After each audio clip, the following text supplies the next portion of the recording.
Thank you so much. Thank you. I would like to request now Honorable Mr. Vikram Kale sir, guest of valedictory for today and member of Legislative Council, to please come on the stage, come on the dais and talk to us, please.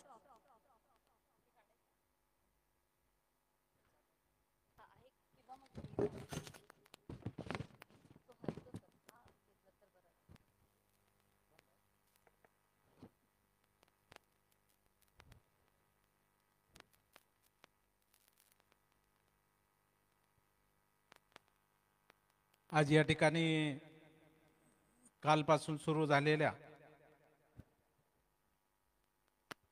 भगवान बिरसा मुंडा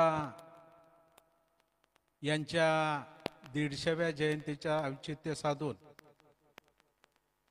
जनजातीय गौरव वर्ष 2024-25 च्या अनुषंगानं ICSSR नवी दिल्ली आणि आदिवासी संशोधन आणि प्रशिक्षण संस्था पुणे यांच्या संयुक्त विद्यमानं वसंतदादा पाटील महाविद्यालय पाटोदा जिल्हा बीडच्या वतीनं आयोजित केलेल्या या 2 दिवसीय आंतरराष्ट्रीय परिषदेच्या समारोप कार्यक्रमाच्या प्रसंगी व्यासपीठावरती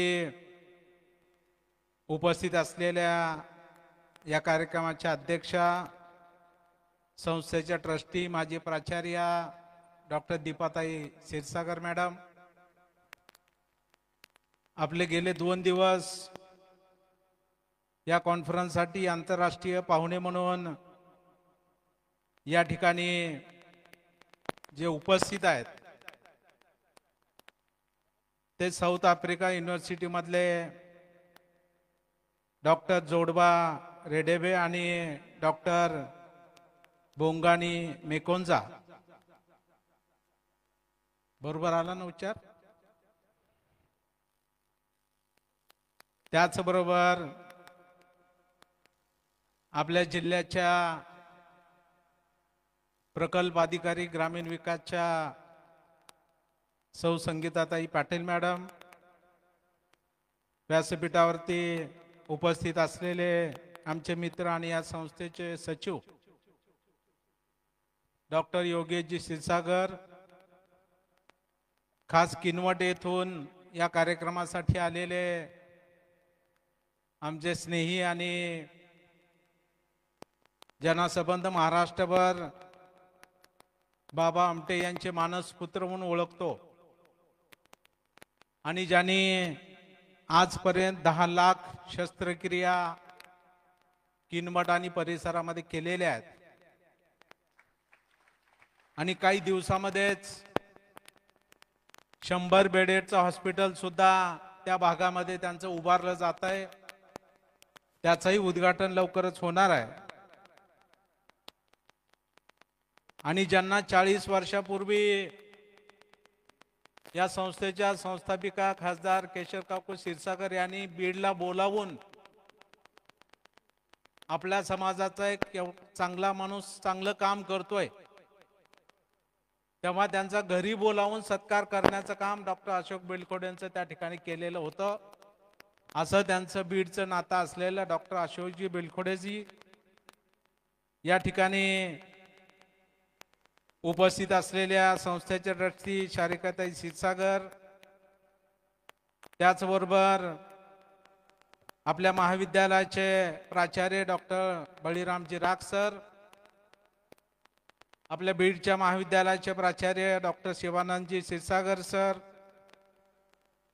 ज्यांच्या प्रयत्नातून ही कॉन्फरन्स या ठिकाणी साकार झालेली आहे, ते या कॉन्फरन्सचे कन्व्हेनर आमचे मित्र आणि ज्यांच्या आडनावामध्ये आणि आपल्या आदिवासी विकास मंत्र्याच्या आडनावामध्ये साम्य आहे ते आपले हंसराजजी उईके सर.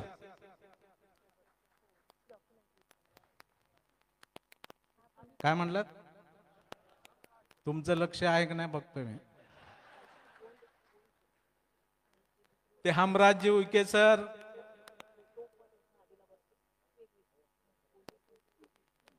त्याचबरोबर आपले डॉक्टर सिद्धार्थ जाधव सर, विटी देशमाने सर, सुधाकर गुट्टे सर आणि सर्व आमचे तिथल्या आणि इथल्या महाविद्यालयातील सर्व प्राध्यापक बंधू भगिनी आणि राज्याच्या बाहेरून आणि देशाच्या बाहेरून पण आलेले सर्व डेलिगेट्स, प्राध्यापक बंधू भगिनी, पत्रकार मित्र, फोटो काढणारे फोटोवाले मित्र आणि सुंदर असं सूत्रसंचालन करण्यासाठी खास मुंबईहून आलेल्या आमच्या भगिनी आणि त्यांचं नाव सौ मयुरा सावी म्हणला तुम्ही,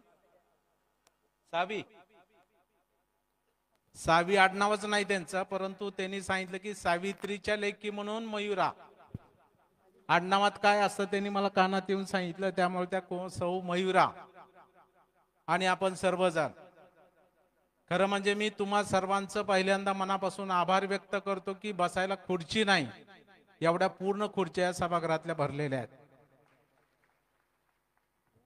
हल्ली कॉन्फरन्स म्हणलं की तुम्हालाही माहित आहे, मलाही माहित आहे काय असतं ते, पण तरी सुद्धा ही कॉन्फरन्स यशस्वी झाली याचं सर्टिफिकेट आपल्याला साऊथ आफ्रिकेच्याच पाहुण्यांनी सुरुवातीला बोलताना या ठिकाणी दिलेला आहे. त्यामुळे ते 7 समुद्रापलीकडे येऊन त्यांनी आपल्या पाठीवर कौतुकाची थाप टाकलेली आहे आणि त्यांनी सांगितलं की एवढं सुंदर नियोजन होतं, सुंदर जेवण होतं, सुंदर हॉस्पिटॅलिटी होती आणि प्रत्येक आलेल्या व्यक्तीमध्ये प्रत्येक एक माणूस होता सेवेसाठी, म्हणजे तो निघाल्यापासून ते पोचल्यापर्यंत आणि झोपलाय की नाही हे बघण्यापर्यंत, म्हणजे विनोदाचा भाग सोडा, एवढी काळजी कॉन्फरन्स मध्ये घेण्याचं काम पहिल्यांदा कुठं झालं असेल तर ते बीड येथे झालेलं आहे. म्हणजे नवीन नेतृत्वाकर चाव्या दिल्यानंतर काय होऊ शकतं ताई, थोडं तुम्ही उशीर केला, पण उशिरा का विना पण तो हा निर्णय घेतलात आणि आमच्या योगेशजींना सचिव केलं आणि त्यांनी ही कॉन्फरन्स या ठिकाणी आयोजित केली. म्हणजे मी कॉलेजच्या गेट मध्ये इंटर केल्यापासून पाहत होतो, मध्ये इंटर करायला सुद्धा गालीचा टाकलेला आहे, म्हणजे रेड कार्पेट ज्याला आपण म्हणतो ना, तिथं आल्यापासून ते इथपर्यंत, म्हणजे दोन्ही ठिकाणी पॅरलल सेशन चालणारी कदाचित ते पहिली कॉन्फरन्स असेल. कॉन्फरन्स मध्ये सेशन होतात पण त्याचा वेन्यू एकच असतो, परंतु इथं दोन्हीकडे महाविद्यालयामध्ये सुद्धा आणि या यशवंतराव चव्हाण सभागृहामध्ये सुद्धा दोन्हीकडे हे पॅरलल सेशन या ठिकाणी चालले.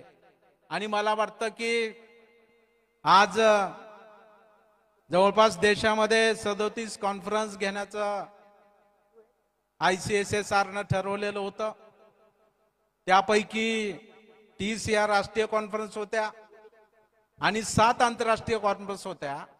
त्या 7 मधला पहिला मान बीडला या ठिकाणी माझ्या मराठवाड्याला मिळाला आहे, याचा मला मनापासून आनंद आहे. प्रत्येक महाविद्यालयात कॉन्फरन्स होतात, विषय आपले वेगवेगळे असतात, परंतु आदिवासीचा विषय घेऊन कदाचित मराठवाड्यातली ही पहिली कॉन्फरन्स आपण बीडला या ठिकाणी घेतली. कारण म्हणजे बीड जिल्हा काय आदिवासी जिल्हा नाही, बीड जिल्ह्यात कुठला तालुका सुद्धा एखादा आदिवासी नाहीये, परंतु इथल्या सुद्धा सगळ्या जनसामान्यांना, इथल्याही सगळ्या जनसामान्य लोकांना आदिवासींचे दुःख काय आहेत, आदिवासींच्या वेदना काय आहेत आणि त्यावरती काय उपाययोजना राज्य सरकार केंद्र सरकार करतंय हे पण समजलं पाहिजे.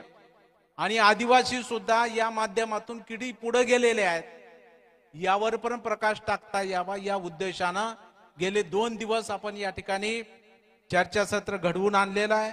आणि मला आनंद आहे की आता माहिती मी उईके सरांकडून घेत होतो किंवा कुणी कुणी नोंदणी केली तर ते ऐकून मला आनंद वाटला की गल्फ कंट्री मधून 7 जण आले, टेक्सास मधून 1 जण आलेला आहे आणि साऊथ आफ्रिकेतून हे दोघं, म्हणजे 7 डेलिगेट्स हे आपल्या भारताबाहेरचे या कॉन्फरन्सला बीडला आले. मला वाटतं सगळ्यात मोठं यश हे आपल्या कॉन्फरन्सचं आहे. आणि राज्याबाहेरून सुद्धा 25 जण आलेले आहेत.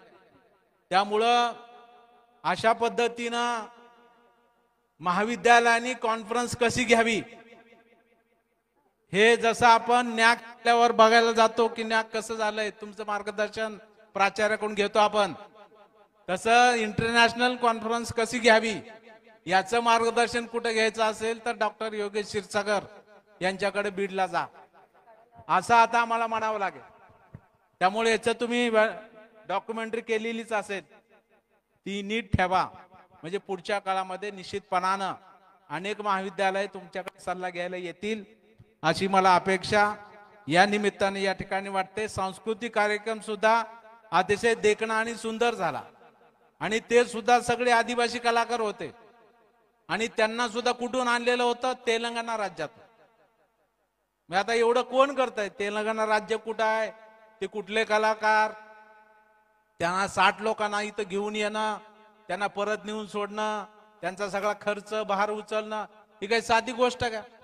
पण नाही, पण आपल्याला काहीतरी नवीन करायचंय आणि ते चांगलं करायचंय हा उद्देश डोळ्यासमोर ठेवून आज डॉक्टर योगेशजी क्षीरसागर आणि आमच्या सारिकाताईंनी या ठिकाणी मेहनत घेतली, कष्ट घेतले, त्याबद्दल मी त्यांचं मनापासून आभार या ठिकाणी व्यक्त करतो.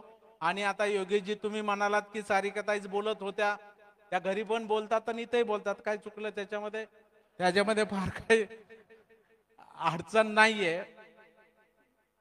चेहऱ्याकडे बघितल्यावर पण कोणाला जास्त ओरडत असेल याचा अंदाज मला तर नक्की येतो. त्याच्यामुळं आणि इथं आम्ही सगळे बसलेलो तुमचंच ऐकत असतो, उगे आम्ही बाहेर दाखवतो, नाही तर घरी गेल्यावर महिन्याला पगार आले की अगोदर त्यांच्या हातात द्यावा लागतो आणि लागलेले पैसे त्यांच्या हातातून घ्यावे लागतात, दिले तर.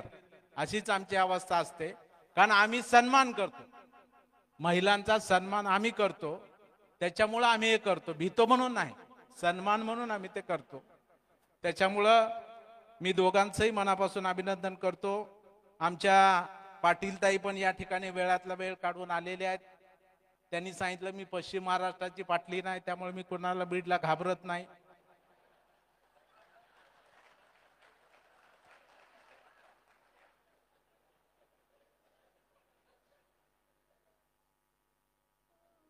घाबरत नाही याचा अर्थ की मी कामातून माझी कार्यसिद्धी घडून दाखवलेली असं त्यांना म्हणायचं होतं.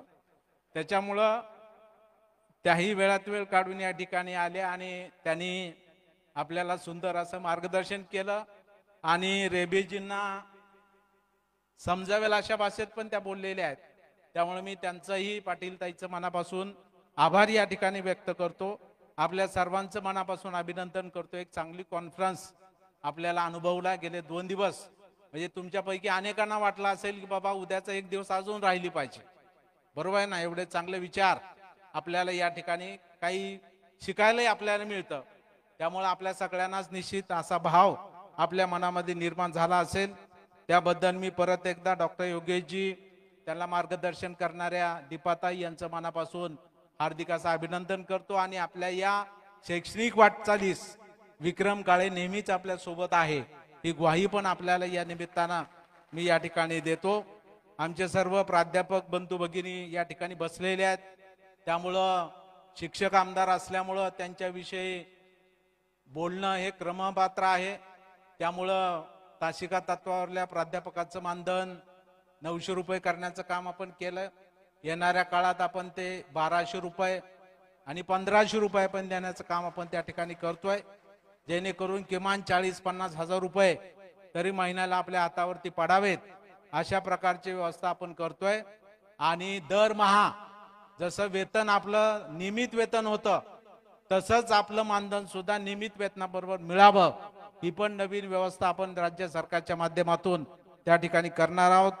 आज आपण प्रयत्न करून एमफिलच्या सुद्धा जवळपास 1421 लोकांना UGC कडून सूट मिळवून घेण्याचं काम केलंय. त्याचा आदेश पण प्राप्त झालाय आणि त्याची पुढची कारवाई सुद्धा विद्यापीठांना करावी अशा प्रकारच्या सूचना सुद्धा राज्य सरकारनं त्या ठिकाणी दिलेल्या आहेत. त्यामुळे अनेक वर्षाचा प्रलंबित असणारा प्रश्न एमफिल मधून सूट मिळवण्याचा मार्गी लागण्याचं सुद्धा काम बांधवांनो त्या ठिकाणी झालेलं आहे. आज काही प्रश्न राहिलाय कानेरी समितीमध्ये, जे आमचे बांधव भगिनी होत्या त्यांना 7वा वेतन आयोग आणि त्यांचे पुढचे बेनिफिट्स मिळावे यासाठी पण आपण शासन स्तरावर प्रयत्न करतोय. येणाऱ्या काळामध्ये त्याचा पण निर्णय नक्की होईल ही ग्वाही पण आपल्याला या निमित्तानं देतोय. RCOCला पण आपण डिसेंबर 2023 पर्यंत मुदतवाढ घेतलेली होती. त्याचाही फायदा आमच्या सर्व प्राध्यापक बंधू भगिनींना त्या ठिकाणी झालेला आहे. गॅसला पण गॅस आपलं ड्यू डेट पासून त्या ठिकाणी दिलं गेलं पाहिजे, कारण कमिटी देणं हे काय आपल्या हातामध्ये नाही. विद्यापीठ मागे पुढे होतं, त्यामुळे आमचं कॅश हे ड्यू डेट पासून करावं ही पण मागणी आपली राज्य सरकारकडे आहे. त्यासाठी पण आमचा पाठपुरावा सुरू आहे. PhDचे इन्क्रिमेंट पण आपल्याला मिळाले पाहिजेत, याही दृष्टिकोनातून आपण प्रयत्न त्या ठिकाणी करतोय. त्यामुळं निश्चितपणानं हे पण प्रश्न येणाऱ्या काळामध्ये सुटतील ही ग्वाही परत एकदा मी सर्व प्राध्यापक बंधू भगिनींना या निमित्तानं या ठिकाणी देतोय. आता गौरी गणपतीचा सण तोंडावरती आलेला आहे, त्यामुळे आपल्याला पैसे आपले महिन्याचे संपलेले असतील. त्यामुळे आता 1 तारखेची वाट बघायची गरज नाही. 27 तारखेलाच आपलं वेतन आपल्या खात्यावरती ऍडव्हान्स मध्ये जमा त्या ठिकाणी होणार आहे. त्याचा पण निर्णय राज्य शासनाकडून त्या ठिकाणी केलेला आहे. त्यामुळे आता ताईंनी उल्लेख केला की पुढच्या होणाऱ्या आंतरराष्ट्रीय आपल्या या कॉन्फरन्सला कुणाला छत्रपती संभाजीनगर औरंगाबादहून यायची गरज राहणार नाही. त्याला रेल्वेने डायरेक्ट देशातल्या कुठल्याही कानाकोपऱ्यातून बीडला येता येईल अशी व्यवस्था आपले पालकमंत्री आमचे नेते अजितदादा पवार साहेबांनी केलेली आहे. आणि त्यांनी घोषणा केली की येणाऱ्या 17 सप्टेंबर मराठवाडा मुक्ती दिनाच्या दिवशी मुंबई ते बीड अशा प्रकारे रेल्वेचं उद्घाटन सुद्धा त्यांनी त्या ठिकाणी जाहीर केलेला आहे. त्यामुळे नक्कीच तो पण सोनियाचा दिवस आपल्या बीडकरांना पाहायला मिळेल. विमानतळासाठी सुद्धा जागेचं निश्चितीकरण केलेलं आहे. त्याच्यासाठी सुद्धा 54 लाख रुपयाचा निधी भारतीय विमान प्राधिकरण यांच्याकडे सुद्धा राज्य शासनानं वर्ग केला. त्यामुळे येणाऱ्या काळामध्ये आपल्याला विमानतळ पण बीडला त्या ठिकाणी नक्की मिळेल. त्यामुळं आपले जे आफ्रिकेहून पाहुणे आले त्यांना कदाचित संभाजीनगरला उतरायची गरज पडणार नाही. तेवढा खर्च आमचा योगेशजीचा नक्की वाचेल आणि डायरेक्ट विमानाने इथं लोकांना येता येईल. ही पण व्यवस्था भविष्यामध्ये नक्की होणार आहे, ही पण ग्वाही मी आपल्याला देतो. 92 ते 2000 मध्ये ज्या प्राध्यापक बांधव आमचे होते त्यांना पण नवी पेन्शन योजना होती. आपण प्रयत्न करून त्या सगळ्या 4500 प्राध्यापकांना जुनी पेन्शन योजना मंजूर करण्याचा निर्णय सुद्धा राज्य सरकारकडून त्या ठिकाणी केलेला आहे आणि त्याचाही फायदा आमच्या प्राध्यापक बांधव भगिनींना त्या ठिकाणी होतोय. ही पण ग्वाही आज या निमित्ताने मी आपल्याला या ठिकाणी देतो. त्यामुळे आपल्या प्रश्नासाठी सातत्यानं सभागृहामध्ये आवाज उठवणं आणि त्यातून मार्ग काढणं हे आपला प्रतिनिधी मी त्या ठिकाणी करतोय, करत राहणार. ही ग्वाही परत एकदा आजच्या दिवसाच्या निमित्तानं माझ्या सर्व प्राध्यापक बंधू भगिनींना या ठिकाणी देतो. आणि अधिक वेळ न घेता उद्यापासून सुरू होणाऱ्या गौरी गणपती सणाच्या आपल्या सर्वांना मनपूर्वक हार्दिक शुभेच्छा या निमित्तानं मी या ठिकाणी देतो. आणि मी जे काही मराठीमध्ये बोललोय ते आमच्या मयुरा ट्रान्सलेट करून आमच्या पाहुण्यांना देतील ना, जाताना मुंबईला तेवढंच करून जायचं तरच पैसे मिळतील. त्या ट्रान्सलेट करून देतील अशी त्यांना सूचना करतो आणि आपल्या सर्वांची रजा घेतो. जय हिंद, जय महाराष्ट्र. खूप खूप धन्यवाद सर. टाळ्या अजून होऊन जाऊ द्या प्लीज.